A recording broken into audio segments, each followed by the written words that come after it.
উনি তো পূর্ণ ক্ষমতা নিয়ে দেশ ত্যাগ করেছেন, কিন্তু ক্ষমতা ছেড়ে দেশ ত্যাগ করেন নাই।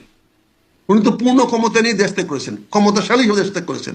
উনি যদি দেশের অমঙ্গল চাইতেন, দেশের মানুষের উপরে যদি গুলি অর্ডার দিতেন, তাহলে কে গুলি করতো না? উনি যদি রক্তগঙ্গ বয়া দিতেন, কেন চীনের এই শি জিনপিং 10,000 ছাত্র মারে নাই, মানে এখনো ক্ষমতায় আছে না? কেন পুতিন মারতেছে না, এখনো ক্ষমতায় আছে না?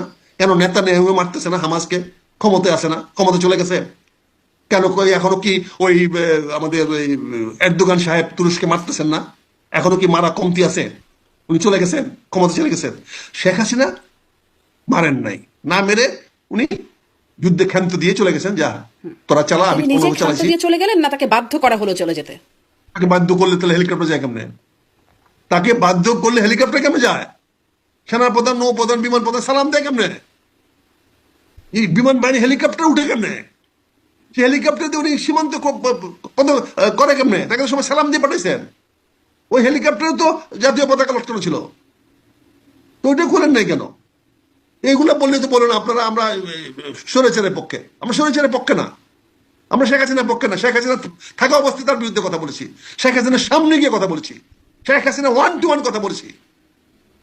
কাজে আমরা ওই শেখ হাসিনা জিজ্ঞাসা করে দেখেন আমরা কি বলেছি। বহুত আছে, বুঝতে পারছেন? শেখ হাসিনা বহুত চেষ্টা করছে, কিন্তু আমাদেরকে তো নত